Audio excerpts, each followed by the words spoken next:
everybody. My name is Mark Hilliard, and I'm a master here on the Arcanum. And today we have a C10 critique with Lynda McKay. Lynda's work's been awesome from what we've seen from her so far. She's a transfer in from another cohort, and it's always a pleasure to see her work whenever she does any posting. So I'm looking forward to great things today, Lynda. But why don't you tell us a little bit about yourself, please? What you think of the Arcanum, where you want to go, and the type of photography you enjoy doing, and the equipment you use. Not too much, right? Well, thanks for taking me into this group, Mark. I really enjoy this group. There's a lot of communication in this group. It's great. There's a lot of participation and support and a lot of chatting back and forth about various different topics at various different times during the week. It's great. I live in Calgary, Alberta, Canada. So if you don't know very much about that location, I'm about an hour and a half from the mountains. And if I drive in another direction, I am about, well, just as soon as you get out of the city, there's a lot of prairie. And I grew up in the prairie, but I love the mountains. So I actually going out shooting tomorrow, and I can't decide which direction to go. So I love living in a place, being a landscape photographer, that has troubles deciding which direction to drive. It opens up a lot of different possibilities. I shoot with a Canon 6D, various different lenses. I do occasionally shoot wildlife, so I do have the 150 to 600 Tamron, and then all the way down to the 17 to 40 wide angle that almost never comes off my camera some days. I do a lot of shooting with my wide angle. Other than that, I think that's all I have to say. Oh, well, that was short and sweet.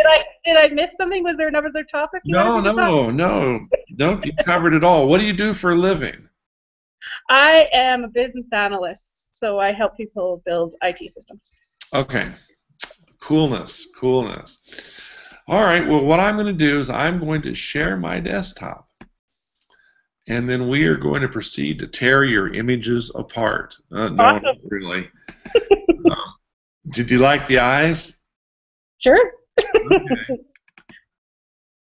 So let's get rid of this. Let's get rid of that, and let's bring up Photoshop, which I already have your images. Now, I do have to tell you that on this one image is panorama. Yep. Even though it was in JPG, Photoshop wanted to run it through ACR's RAW converter. Oh, do you know what? I have mine set to always run through RAW converter, even when it's a JPEG. Oh, yeah. I wonder if that's why it did it. Well, maybe it's in the EXIF data somewhere. I'll have to look again. What a lovely image. You know what I see when I first look at this? What? I see my doggy's head. See that? Yeah. His legs are under the snow. You can't see him. But this looks just like my doggy's silhouette. Okay. Tell me about this. What was your vision before you ever picked up your camera and shot this image? So there's mountains right behind me, and we were actually there, and it was just before sunset, and we were trying to shoot the mountain. But I'm not one for standing around waiting for the light to get good on something that looks kind of crappy. So I actually wandered off in the other direction and found this, and I really liked how the creek kind of creates that leading line into the background.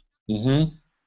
And about how the sky, I mean, it doesn't show as much in the raw file, but when I just converted it to JPEG, the JPEG looks more like the scene actually did with those cool colors in the sky. Mm-hmm. The one thing that I was kind of hesitant on this image was I didn't really like how the trees were cut off, but I also didn't want to fall in the little stream thing, so I couldn't get closer to the edge because I was worried about the ice breaking off. All right.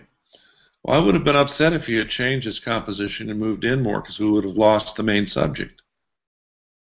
Yeah. Which is the doggy, right? Yeah. Wow, you know, this image presented you with a bunch of things that you had to overcome. And if we go look at that raw image real quick, everything was overly blue. So it was kind of an overcast day with some bright light shining through the overcast in the sky. And we've got this thing happening right here. So let's go see how you treated that. My, oh my, what an improvement, huh? Yeah. Good post-processing on removal of that bad snow area. Thanks. and you're carrying this bright, almost, it's not a ray, but brightness here, and it's coming right down into the corner. So this worked very, very well for me. The reflection in the water was very nice as well. I love the composition. We have our eyes entering the lower left or lower right corner and then coming out through the center, and then we go back and forth over the trees. Honestly, I don't see a problem at all with cropping some of these trees. I mean, this happens. You're in the woods, for heaven's sakes. Well, you're on the edge of the woods. And so that's going to happen, but you still manage to keep very clean edges. Now, having said that, let's go back and look at that. Yep, even here they're very clean images. Did you make this mess? You must have made this mess at first. No, someone was ahead of me. I was following a path. Okay, all right. Yeah, and I love the warmer image, the processing that you've done here. On your post-processing, did you do anything special with this? Did you use any filters? So in my first critique, my level 5 one, I went into it kind of thinking my new camera was making my images blue, and I was really fighting with blue. Although since then I've been editing some of my older photos, and I think my photos have always been blue. I just started bothering me in the last 6 months or so. Mm-hmm. So one of the things I was shown in my first critique was to use the, I don't even know what it's called, the warming filter in one of the Photoshop adjustment layers. Okay. I think is there a filter layer called warming? Yeah, there is something buried in there. Yeah, so you also have it in the Nik filter settings too. Yeah, no, I haven't been using. I stick to Vivesa and Silver FX. I need to learn how to use more of the Nik product. But anyways, yeah, no. So I've been using that on a lot of my photos. The problem is I think I've been using it almost too much. Some of my skies are turning out a little purple, but anyways, it worked in this one. Okay, all right. Well, you know, everything the other filters do, Nik Vivesa will do as well. With the exception of the black and work and the impressionistic filtering. You can't do that in Vivesa. But this is a very strong image, and your post-processing on it is dead on. You told me what your vision was. You have achieved it. This is lovely, and there's very, very little, if anything, that I would want to do to it as far as improvement goes. You've got a wonderful graduated tone across the snows. We're going to grays into the whites depending upon the shadows, and that's as it should be. I am curious, had you added a little bit of structure in Vivesa to the water surface, what that would have done. Did you try that? No, I didn't. I could try that, though. That's interesting. Yeah, that is something. Let's see what that does here real quick. There we go. I'm just going to drop a control point here in the water, and I'm going to add structure. Oh yeah, look at that. Brings out more color. It brings out more color, and it brings out structure that I think was really in the water rather than the sky. And down here, maybe just a touch of brightness. Yep. Okay. Yeah, I like that. Other than that, oh my, let's just say okay on that, and we'll take the edit.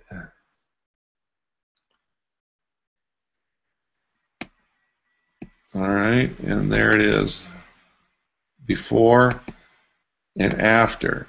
And I think lightening up the neck of the doggy adds a lot. Okay? Yep, I like that. Now let me jump in and show you a bit of Color Effects Pro since you're not using those.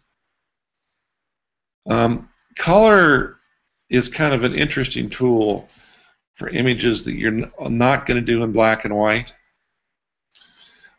There are some real interesting recipes, and color contrast range is one of those. The thing about it is it's never going to give you something that you like right off the bat. It's your job when you open this filter to move the color slider back and forth. Okay? Okay. And normally, this filter can be a little bit over the top, but by moving it down into the blue, it's warming up that sky a wee bit more. Yep. And I like that effect, but let me go down here and jump into tonal contrast. The color contrast range does it based on filters. Tonal is going to do it based on highlights, midtones, and shadows. So if we go up here and adjust the highlights, it's bringing out detail, a little bit of detail in the snow. Yeah, I don't like what it's doing to the snow, but I like what it's doing to the sky. Ah, well, then you're really in luck, because we can find it where we like it in the sky, and then we can drop a negative control point in the snow and take that back to where it was. Yep. All right. And copy it. There we go. So that takes the snow back to where it was. Now if we look at the midtones, and what I'm looking at is, again, the sky and the water, and then the shadows should affect the tree areas, see, and the reflection of the trees in the water. But look at what it does to the stones under the surface of the water. Yeah. What do you think of that? I like it. I like how the trees are less dark. Yeah, yeah. So that, and there's all kinds of wonderful other things in here, and it's best to just sit down and take an image, a color image, and just go down and look at each of these as a starting point. And then, of course, you can do adjustments over here. And you can take areas with the minus control point back to where they were before. So, in effect, all we affected was the doggy, the trees, and the sky. I put negative control points in the snow so that they aren't affected. Okay. So let's say okay on that, and then let's look at it before and after, because you lose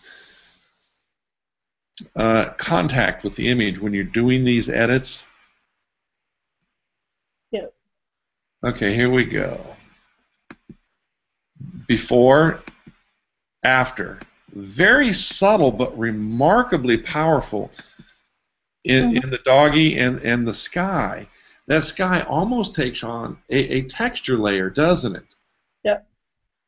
But these are just some of the things that you should experiment with. And I'm not saying that your image needed this. It didn't. This image stood on its own as a very, very powerful image as presented by me, or by you to me. So, no, but it's always good to learn new things and look into other things.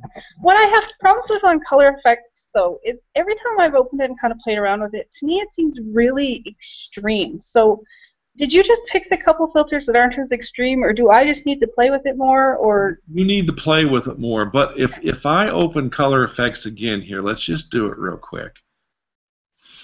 The filters that I like to try. Always contrast color range at first, and it is an extreme changer. All right? And a lot of images don't work with it. This one did. Yep. And then I will go down and I will play with tonal contrast. I really like tonal contrast too. Okay. White neutralizer, a lot of times I will play with that. I want to set my whites more white. Yep. And see this checkbox before and after. Yep. And the question is, do you like the image warmer or cooler? There's another one up here that works well, but it's not going to in this image. It's called detail extractor. This goes a long way. So what you have to do is start it and then bump the detail extractor way down and play with it till you get something that you like. But honestly, this image just didn't need this. And to play with some of these others, you can add fog.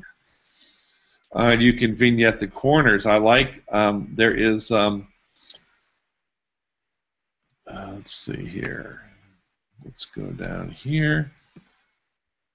Vignette lens is one that I like. Mm-hmm. Now, right off the bat, this is too much vignetting. Okay. But I like the effect in the sky. So we can take that down a bit to just about there, okay? Before and after. And then we can put a minus control point down here in the snow. Yep. And one over here. Yep. And let's make this one a wee bit bigger. Okay? So there's before and there's after. And basically what we're doing is we're really vignetting the sky. Mm-hmm. But it depends on what you like. And you need to go through and play with these. Okay. Some of them are really, really weird, but others are very, very useful. Okay. Okay? Sounds good. All right. So we're done with that. And we are recording this, so I don't have to worry about saving it. Okay, tell me about this beauty.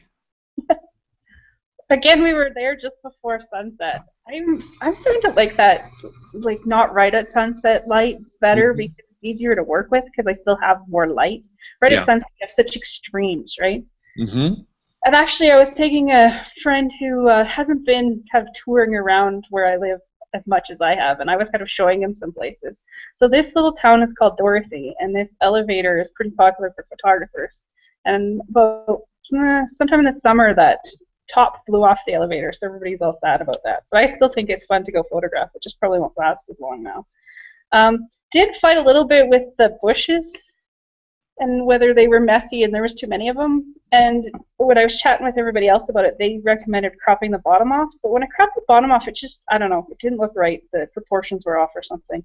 But okay. I love the sky and I love the way the elevator's showing. Okay. All right. As presented, this is lovely. I like that you put the elevator on the top of the 1/3.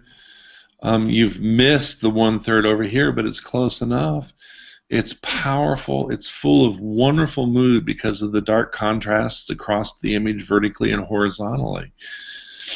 The exposure and the focus is perfect. I mean, you have every right in the world to feel very proud of this image. I would love to see this one printed on canvas and formally hung. Yeah, it probably would be a good canvas one. But let's play with it. Instead of Vivisa, let's just go right to color, okay? Okay.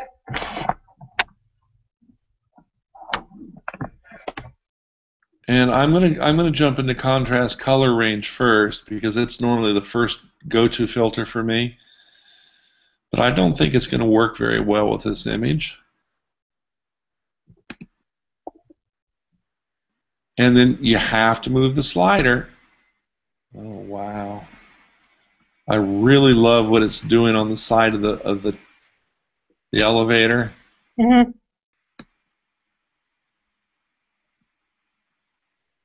Keeping the sky in place, but bringing out the reds in the elevator.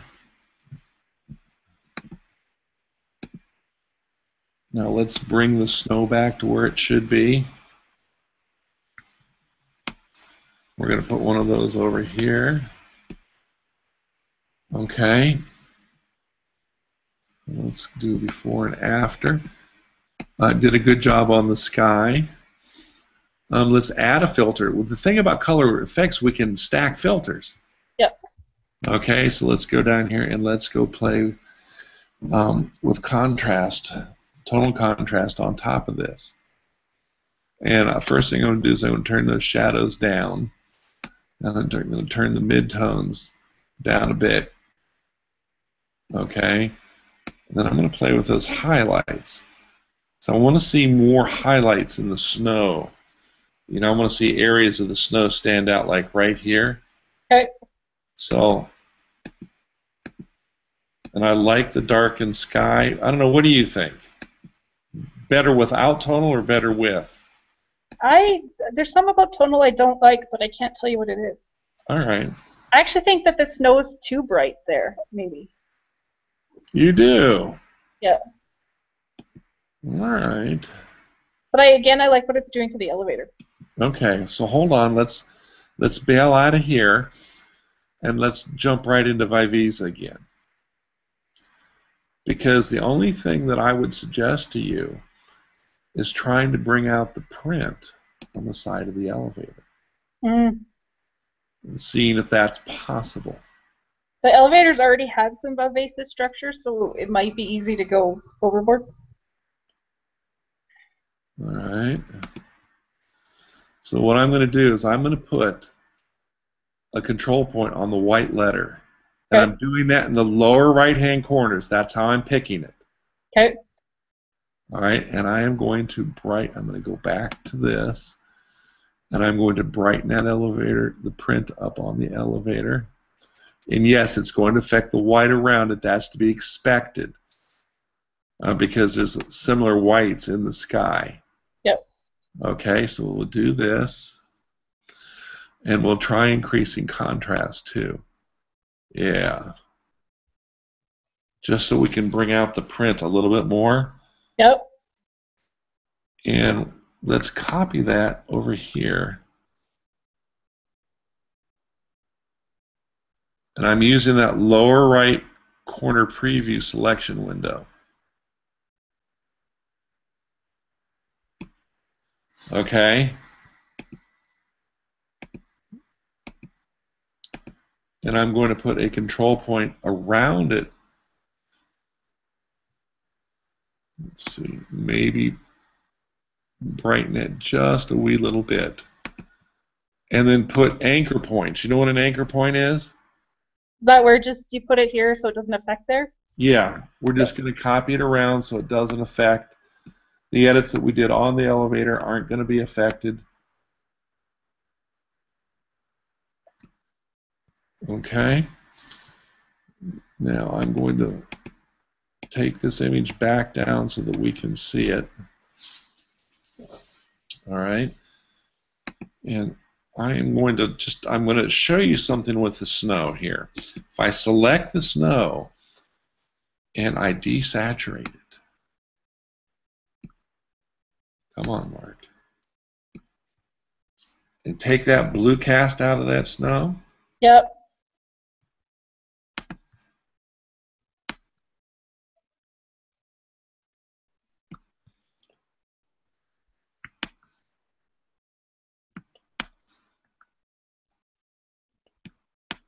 Now, you have to warn me if I'm getting away from your artistic intent in this. Nope. Because I do not want to step on your artistic toes. All right, let's say okay on that, and then let's look at the before and afters after it processes, okay? Sure. I really like what contrast did to those letters. Oh, yeah. I brightened the letters and added contrast. Okay, so let's turn off everything. There's the original. Mm-hmm.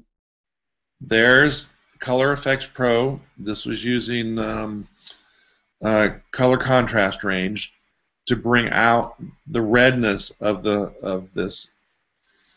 And then Vivisa to bring out more information here, but more so to bring out, make the snow white rather than bluish white.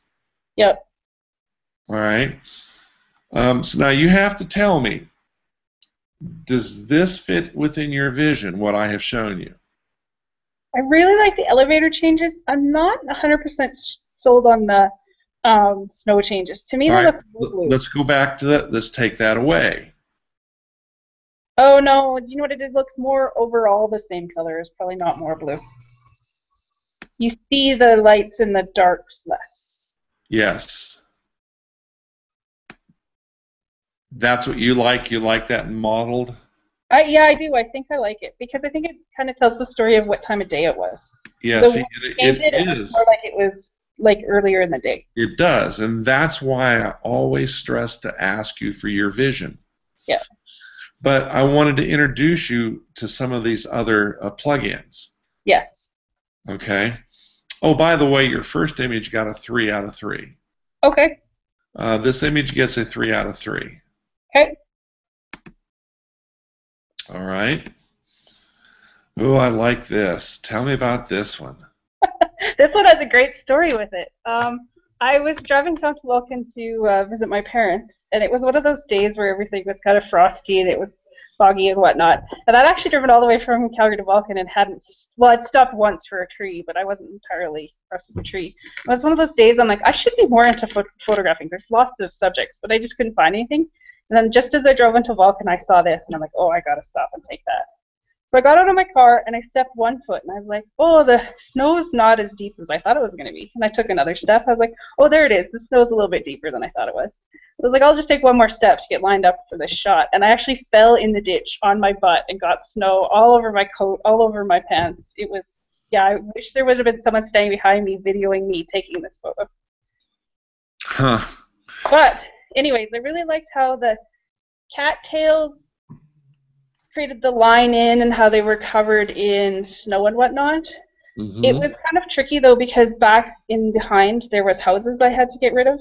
So if you look really closely in the back, I'm a bit worried you might find some editing mistakes, but kind of looking for some advice if you can see any editing mistakes or have any ideas on how to do it better. Okay.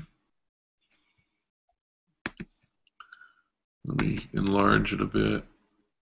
You've got a kind of a blob happening right here.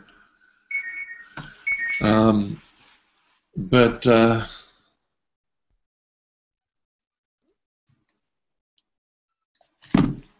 you did a very decent job. Okay, so let's take your request and let's run with it real quick.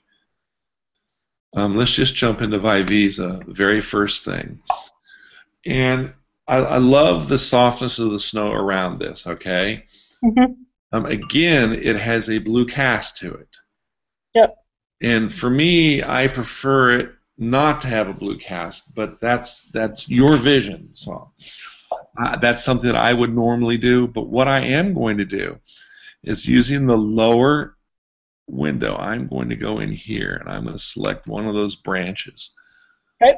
Okay, and I'm going to bump the structure way up on that, like that. Okay. Now, yeah, it's affecting the snow around it. We don't care about that right now. Okay? These, what are these, by the way? Are these? Cattails. Cattails. Well, that tells you that there's water there. Okay, so now let's go back and bring the snow back to where it should be.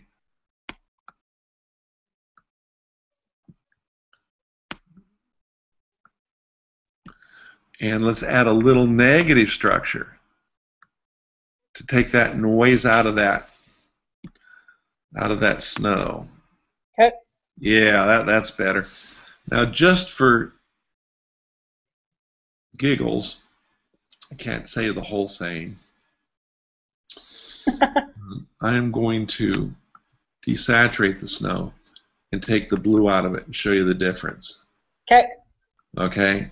It's not important. Oh, and I took my silly mark structure down.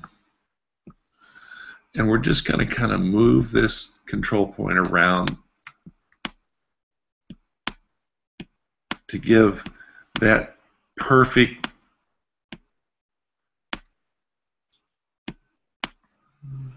and back here on this, I don't want to see this ridge line back here too much, because when we changed the reeds or the cattails, we brought those out. You know what I'm saying? Yep. Okay, so let's save that. That was step one. Okay. Are these trees back here that I'm seeing? Yes. Okay, so now let's jump into color. And can you guess what we're going to do with color? No, because there's not very much color in this photo. Maybe the detail extractor. No, no, no. That background with the houses. Yep. We're going to add a graduated fog. Oh, that would have saved me a lot of erasing and cloning. And I'm going to change the blend line. I'm going to make it soft, and I'm going to change the vertical shift and take that fog up to cover the background. Yep. Just like that. And the opacity. See how I'm taking that's those structures out back there, Mhm. and just say okay.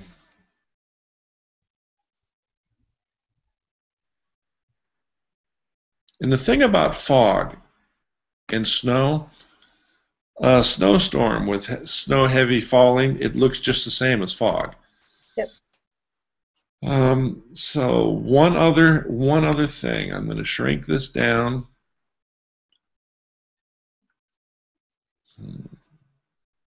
Yeah, right there, I think. And I'm going to suggest changing the crop because we have too much over here. Then you're going to cut off the shadow. Yes, I'm going to cut off the shadow Okay. because the shadow is going off the image on the left. It's going to allow our eyes to move around and not being taken off the edge. Okay. All right, now let's blow this up. You see, our eyes, we don't really care that it's gone off the edge. Oh, see, my eyes care. Okay. All right. Then the cropping is not something we'll do. We will edit. We will step backwards. No, I like what you're saying, and I want it to make sense, but I don't know. I think it's just been drilled into me. Don't crop things like that. All right.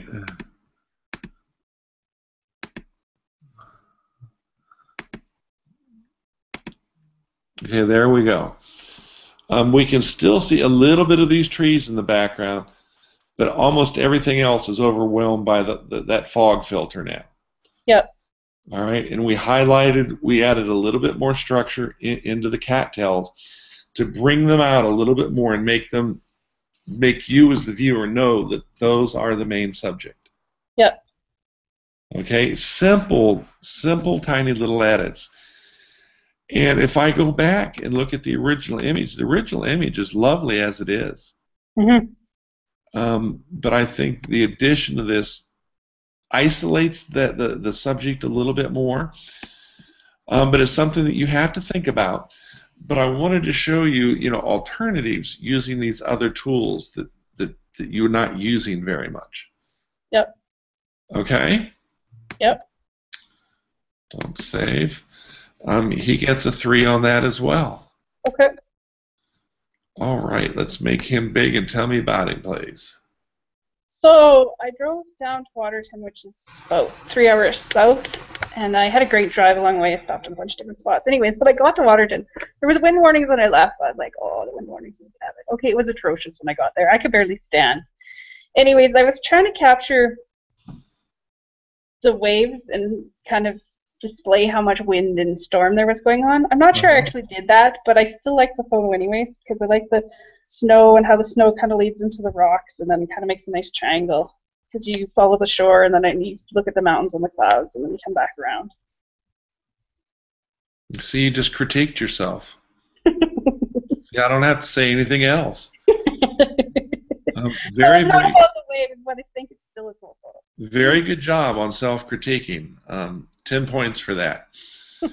I also like this extended wideness of the rocks here in this corner. It tends to anchor the image for us. Yeah. All right, and you're right. My eyes are going to come in here, go down to the end, and come across the mountains. This is just lovely. I wouldn't change a thing on this. You've got wonderful mooniness and textures in the clouds in the sky. About the only thing that you could have done to show the effects of the wind a little bit more is to try this as a long exposure to get the tearing of the clouds as they move across. Oh, yeah, and it was probably dark enough. I've tried to make long exposures with clouds before, and I can't get them long enough usually. How hard was the wind blowing, and which was it going side to side, toward you, away from you? The wind was blowing really hard, so I wasn't set up on a tripod to shoot this. I was standing there, and I think it would have been really hard to get the tripod steady long enough to take a long exposure. Okay. But that's the only thought, and having those clouds torn by the effects of a 1 or 2 minute exposure. Yeah, that would be cool. And the exposures can be shorter if the wind's blowing faster. And then just combine the exposures together. Yeah. Lovely image. This is just the perfect landscape / seascape. Thank you. 3 points, girl. I'm feeling really bad now because I haven't really hit you on anything. All right, tell me about this one. We were out looking for old buildings to photograph, and again, it was just before sunset, and we looked back over where we'd just driven, and there was just this gorgeous road and hills and lovely scene, and actually it was funny because my photography friend standing next to me, him and I both kind of turned at the exact same time and like, ooh, and we both turned and shot this shot. Yeah, this is lovely. Now the sky wasn't doing very much for it, so I did crop this guy out. Because there wasn't clouds or anything interesting going on, but. Yeah, but now you've got a nice yellowish sky, and it works very well. I like the composition. I like the tire tread starting right in this corner, taking us out and doing a C curve, and then just going out straight out on that 1/3 line to infinity. Mm-hmm. You know, that is just perfect. Lovely, lovely, lovely. You've got nice highlights where the edge of the snow troughs from the tires are catching the sun. I really like this. Thank you. I'm a little dismayed why Photoshop made me open it in the ACR program. It should not have done that as a JPEG. So I'm wondering. No, this is the edited version, right? Oh yeah. Let's go. The edited version is a full, like I cropped it. Yep. Yeah. Okay. And it's too blue. Yeah. Well, I mean, clouded white snow with overcast cloud here, it's going to be blue. Yeah. Can't help that. I had to start paying attention to what the snow actually looked like to get over some of my blueness. Because it really is blue when it's in the shadows. Yeah, it does.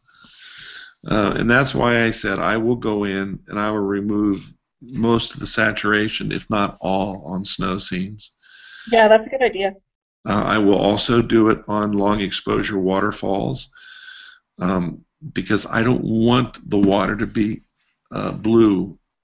I want it to be white to give me a chromatic contrast, if you will. Between the rocks around it and the pools of water around it. And the same thing applies here too. I would want this to be white. I love the lovely warm processing that you've done to this. This is very good. I wish I was there with you also. Now, don't think I'm trying to kiss butt or anything, okay? Okay. But that's a 3 also. Cool, thank you. And to be honest with you, this is what I expect by the time you've reached C10. Yep. Okay, oops, that's the wrong one. Oh, I have to try extra hard for the next one, is what you're saying. Yeah, well, the next one will be a little bit tougher, but we'll see. Very well done, very good work. You have managed to fit into the cohort very well. You are engaging socially and photographically with everybody here, and that's, I like to say, it's the relationship between you and the other cohort members that's going to be the telling factor whether you succeed or fail here. Yeah. I can guide you, but it's your relationship with your friends here that's going to lead you on and give you the motivation to continue. And that's one of the things I like within the cohort, is to have that really, really tight friendship between everybody, because when it's all said and done and you're gone from here, we'll all be friends for the rest of our lives. Okay? So good job. I can't wait to see what you come up with next. Let me stop the broadcast. See ya.